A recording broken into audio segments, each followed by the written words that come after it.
What's up, everyone? Wes Hotkwitz here, joined alongside my partner at Packers.com, Mike Spofford, for our Week 4 Packers preview Q&A in preparation for the Green Bay Packers hosting the undefeated Minnesota Vikings, noon Central start time this Sunday at Lambeau Field.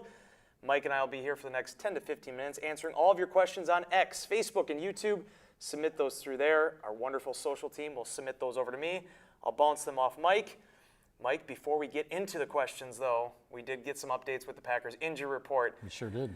We do know Jordan Love, once again, will be questionable for this. The one addition that was kind of a little bit of a surprise today was Jair Alexander is also questionable for this game. Did not practice on Friday. In addition to dealing with the quadricep injury, which had him limited on Wednesday and Thursday, he also now has a groin injury, DMP. Matt LaFleur was asked about it after practice, had mentioned that, anytime you have a guy that doesn't practice, it's a concern. Certainly one of the biggest dominoes for the Green Bay Packers on the defensive side of the ball, especially with Justin Jefferson lining up for the Minnesota Vikings. Yeah, absolutely. I mean, that's what this one is all about, right, is Justin Jefferson, the best receiver in the NFL, the most dangerous receiver in the NFL right now, coming into Lambeau Field.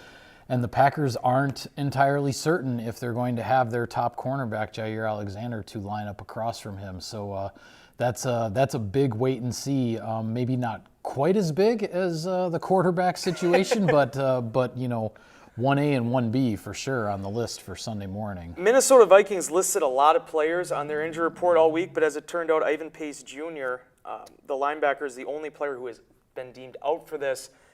He has an ankle injury, so Jordan Addison also is good to go for this one. There was some consternation a little bit about him and whether or not this was going to be the week that he's back. He is. I actually asked Matt LaFleur about that. A dangerous receiver in his own right gives, as LaFleur said, not just one number one receiver, obviously another number one receiver with Addison with everything he did his rookie season. Yeah, absolutely. I mean, he was kind of thrown into that number one role as a rookie because of all the games that Justin Jefferson missed last year when he was dealing with injuries. So Addison is a big time weapon. The Vikings use a first round draft pick on him for a reason.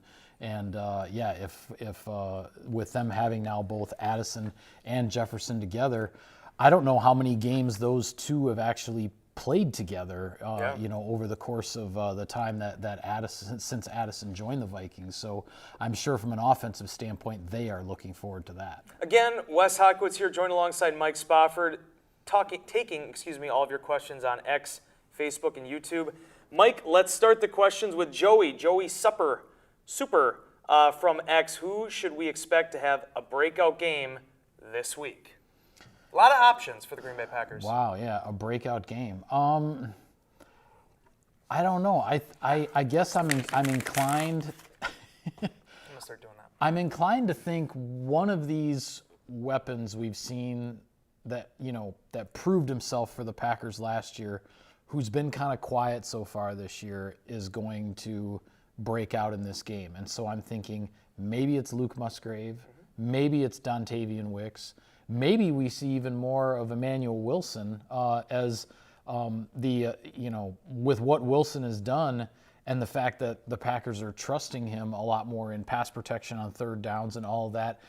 If his snaps start to get split a little bit more evenly with Josh Jacobs and that 1-2 punch is working, maybe it's Emmanuel Wilson's breakout game. We'll see. I think Luke Musgrave would be a really interesting pick. I think Dontavian Wicks just needs the opportunity. I mean, I last think week so too. He had a nice pluck, leads to the touchdown. I mean, you go back to his score in the preseason, and a guy that obviously goes about his business the right way, an explosive play just waiting to happen. And really, when you look at how things have gone with the Packers and the game plans they've had to institute so far, you haven't been able to go with as many four-receiver packages as they wanted to in that opener against Philadelphia.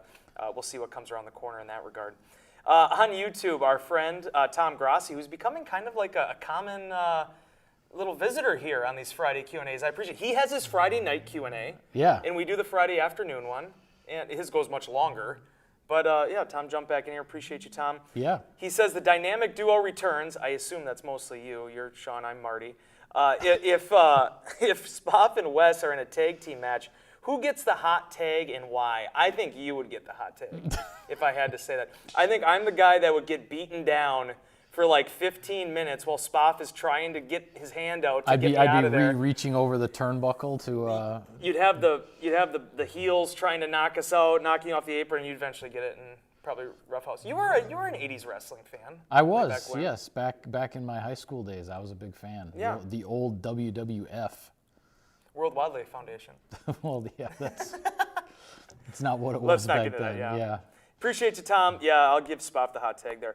Big Bend Benji on YouTube. What impact will the dual threat of Jacobs and Wilson have on the Vikings defense? Mike, not to give away final thoughts, but my key to victory for that game, the Packers win if they can run the football against this Minnesota Vikings front. It's the number 1 ranked rushing offense through the first 3 weeks of the season, facing the number 2 ranked rushing defense. And that rushing defense, mind you, for the Minnesota Vikings, also 3rd as far as the fewest yards allowed per carry through the first 3 games of the season. So, Josh Jacobs, Emmanuel Wilson, I've said it for weeks now. I think that really can be a very good, formidable 1-2 punch.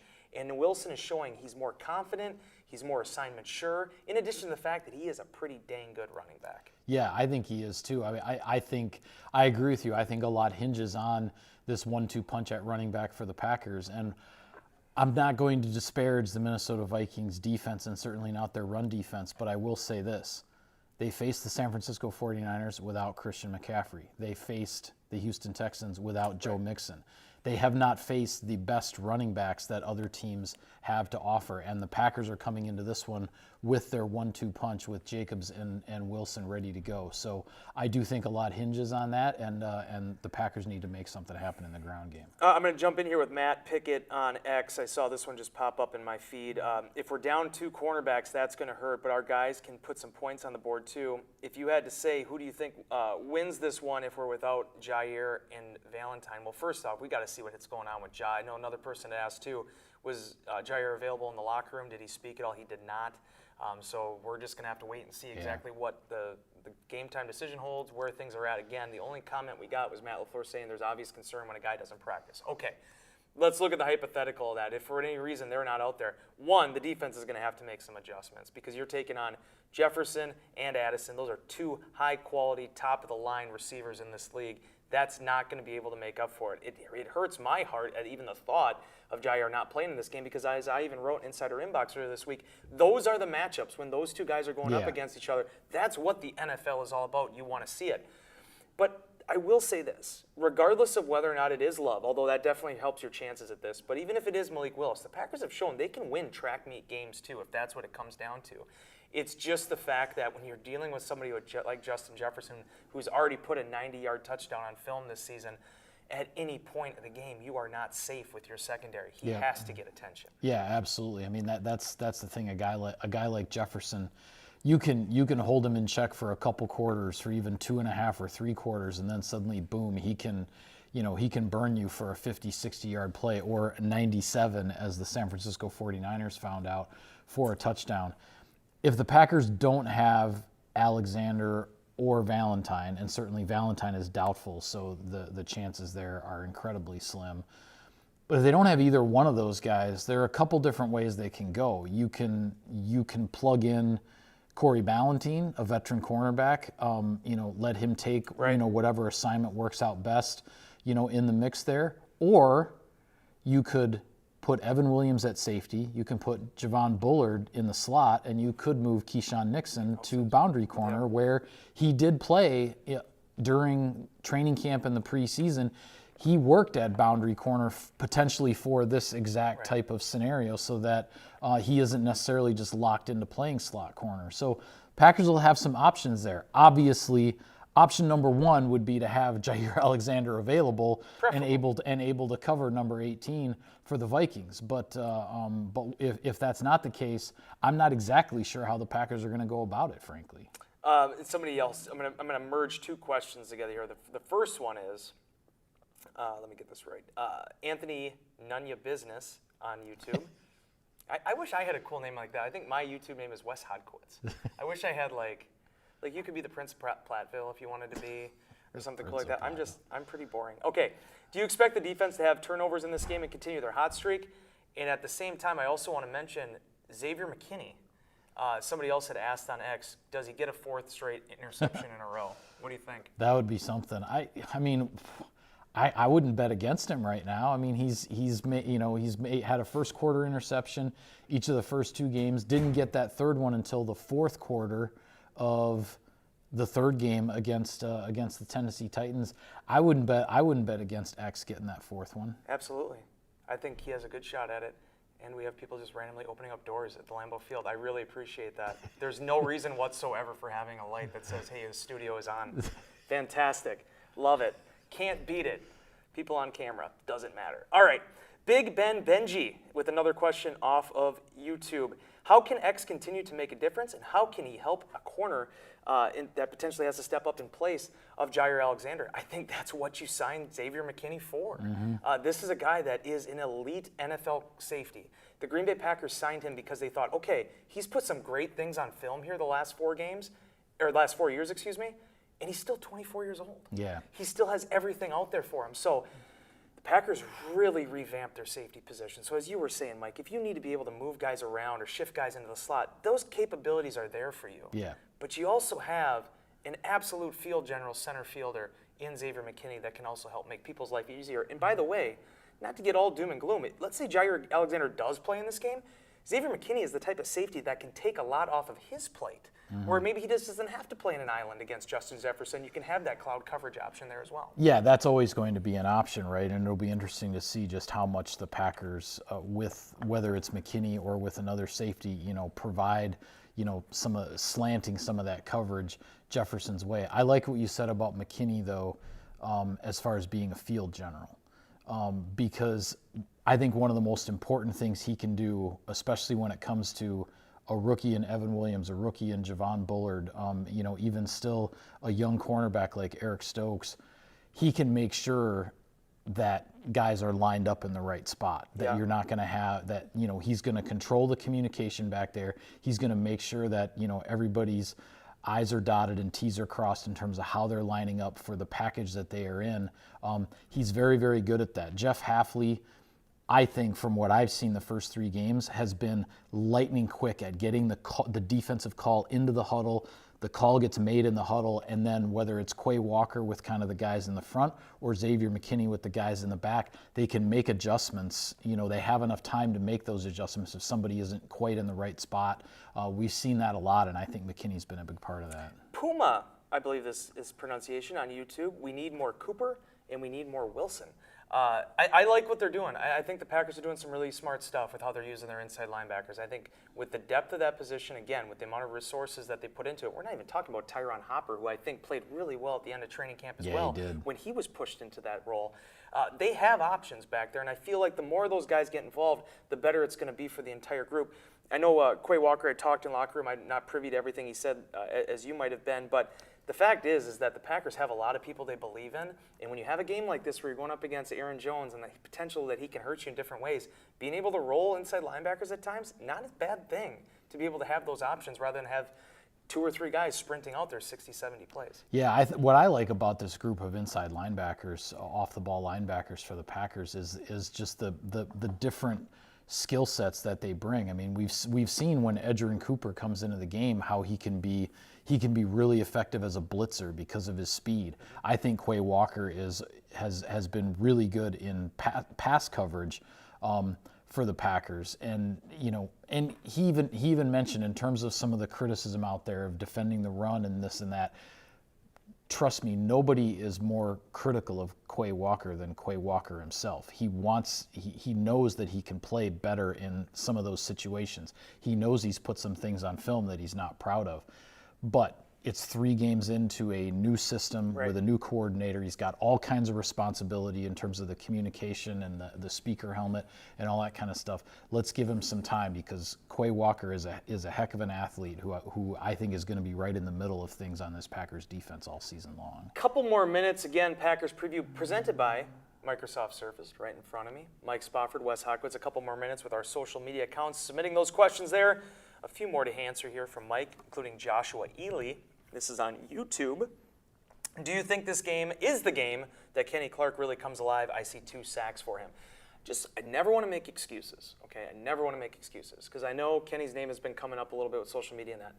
He has been dealing with the toe injury since Philadelphia. He's not going to be one to point anything to that. but it has caused him to be limited through some practices. Just keep that in mind. That is kind of an important little toe, digit, whatever you want to call it. Appendage for a 315-pound defensive tackle. But we'll see where things go. Do I think this could be the game he comes alive? Well, if Kenny's feeling it and he gets into a rhythm, I think it is, because he's had success, probably more success against Garrett Bradbury than maybe any other center that he's faced or any other guard that he's seen in the National Football League. This has been a guy that he has really been, I don't want to say dominant against, but very successful against over the years since Bradbury entered. 2 sacks is a lot, but I mean, I do think there is, I think the time is coming. Much like I was saying about Eric Stokes, feeling like Eric Stokes' interception is coming, I think you're going to get one of those games here shortly where Kenny Clark is his vintage self and really makes a difference there in the trenches. Yeah, Kenny Clark is capable of that type of game at any time. And, I mean, fans are wondering, where are the stats? How come he's not showing up on the stat sheet, et cetera, et cetera. It's like, well, as you said, he is kind of dealing with something there. And again, it's a new system, it's a new defensive coordinator, and I think we can be patient with these guys, especially guys who have proven themselves over time. Ireland Tom on YouTube, how important is it to reduce the O-line penalties this week? It feels like this will be a close game, and the Packers can't afford to be behind the sticks due to avoidable errors.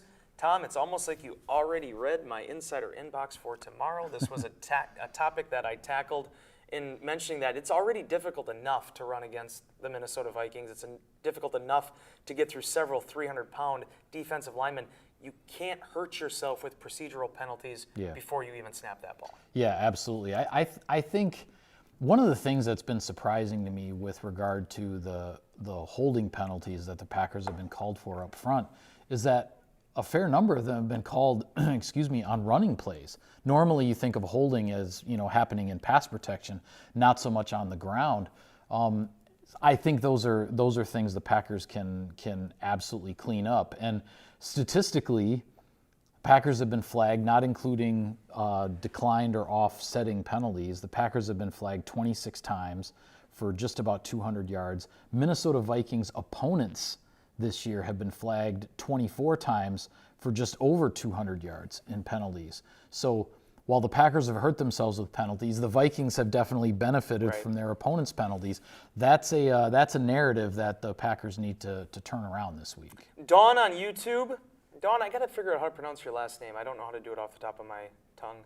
Hey everyone, go Pack go. How comfortable do you think the team would be with J-Lo being the backup against the Vikings? There is one thing that's going to happen, Don. When Jordan Love is playing, Jordan Love is playing. There will be no backups. They have Sean Clifford for that reason. He has been elevated twice. They only have one more with them. Could always sign him to the roster too. But if Jordan Love is going to play, if he's going to be available, he's going to be available. Last week, I don't even know how that works. If he could have potentially been an emergency quarterback with Sean being up, I'm not sure how all that stuff fits together now. But be that as it may, when number 10 is ready, when number 10 is cleared, when it is his time, the green light is given, Jordan Love's a starting quarterback. Yeah, absolutely. There's no question about that whatsoever. I mean, if and when Jordan Love is ready, would they still elevate Sean Clifford in the just-in-case scenario? Maybe. As you said, they only have one elevation left with Clifford before they would have to sign him to the active roster and keep him on the 53 in order to continue to be the third quarterback. So we'll see how that plays out. But yeah, if Jordan Love is active on game day, he's not going to be suited up to be a backup. Law Maddie on Facebook. Evening, Mike and Wes. Over the pond, we, the UK Packers, have now collectively agreed that the Packers are a 16-1 regular season record. Is now nailed on. Is this your thoughts as well? I'll tell you what, if my Packers pregame host, James Jones, had anything to say about it, he would definitely say they go 16-1 the rest of the way. It's going to be a challenge, but I'll tell you this, man. The fact that the Green Bay Packers got to 2-1 and have not had Jordan Love for the last 8 quarters, I think speaks to the overall talent of this team. Obviously, the creative mind that Matt LaFleur has had and the defense now that Jeff Hafley is installing with the Green Bay Packers as well, it's been more than Malik Willis. Willis is the reason why they've been able to kind of keep the ship going in the right direction. Right. But so many players, so much selflessness has been contributed to that. I touched on that last week. 16-1 is lofty, but the fact that the Packers are sitting at 2-1 and with a chance to beat Minnesota and then stand atop the NFC North through the month of September, I think that's as good as you could have hoped for, considering how bad things looked at first in Brazil. Yeah, absolutely. I mean, with the Packers not having their starting quarterback the last 2 games, and with having some of the penalty issues that they've had the last couple games, the fact that they were able to win both of those games, I think that speaks to the depth and the resilience and the overall talent of this team. But it also speaks to the fact that this team is not anywhere close to playing its best. There's still a lot out there for the Packers, and if they can, make some more strides to get closer to that, this week is as good a time as any when you're facing a division rival. Kevin on YouTube, we need to play with the lead coin toss. We need the possession first. Kevin, I agree with you. I think Matt LaFleur agrees with you. It's the reason why for the last almost a year now the Green Bay Packers have been taking the football when they win the coin toss. We'll be interested if we ever get to the point that the opposing team starts taking the ball. A lot of teams have still been deferring, including, I think, Tennessee last week. Yeah, last week. Yep. Yeah. The Titans won the toss and deferred at home. Packers are like, yeah, no problem. Yeah, Ever since they made that switch, I'd love to see what the stats are now. I mean, they finished strong with that at the end of the last season, and they've started fast with it once again. Yeah. Guess what Sunday is? It's a home game. It you know is what a else home that means? It means there's another edition of the Green Bay Packers program, Game Day program, which myself, Nicole, Tim help edit, along with our friends at Game Day Sports Marketing. The cover is Romeo Doubs and Jair Alexander. This little sports right over here to the left. Really hoping Jair Alexander plays in this game because I was really proud of this cover. Either way, a nice feature in there. Well, sounds kind of, I shouldn't say nice. Can you say it's nice? It was a good feature? It was a good feature. Because otherwise it sounds like I'm being egotistical. No. But I enjoyed writing it. I enjoyed talking.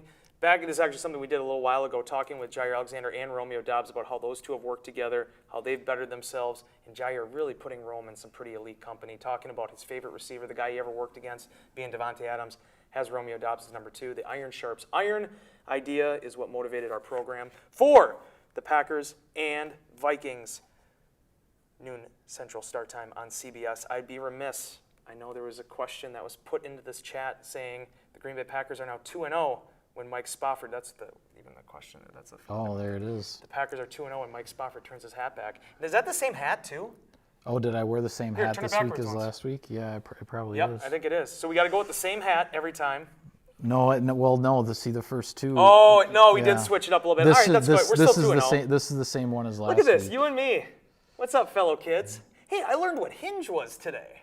You ever hear, you got to be a part of that as well, too. That was brand new to me. Our interns, Anna, Olivia. I listened to that whole social media conversation rather than participate in it. But yes, I learned something today. I dove right into those waters, too. I was like, this is some interesting conversation. But anyway, you and I very hip for our ages, respectively.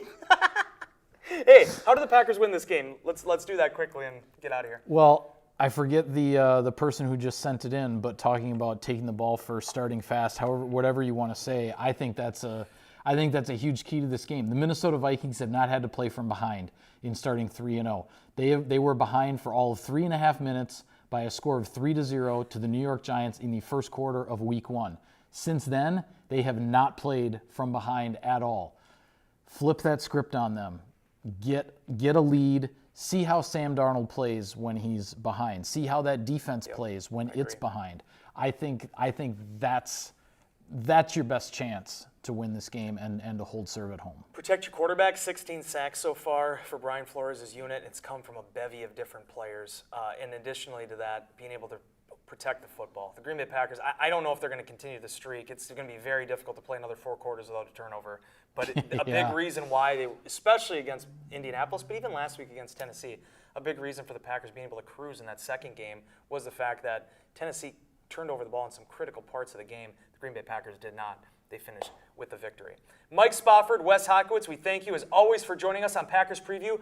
Be sure to stay tuned to Packers.com and the Packers mobile app throughout the weekend. Tons of content up there. We didn't get a chance to talk too much about him, but I wrote a feature about Aaron Jones, kind of his lasting legacy in Green Bay. That's currently up on our site. In addition to the fact that today is the 1-month anniversary of Malik Willis being traded to the Green Bay Packers, and what a trade that has worked out to be for Green Bay for a 7th-round pick. Mike's One Last Look column also will be up on Packers.com tomorrow. For Mike, I'm Wes. Until next time, we'll see you later.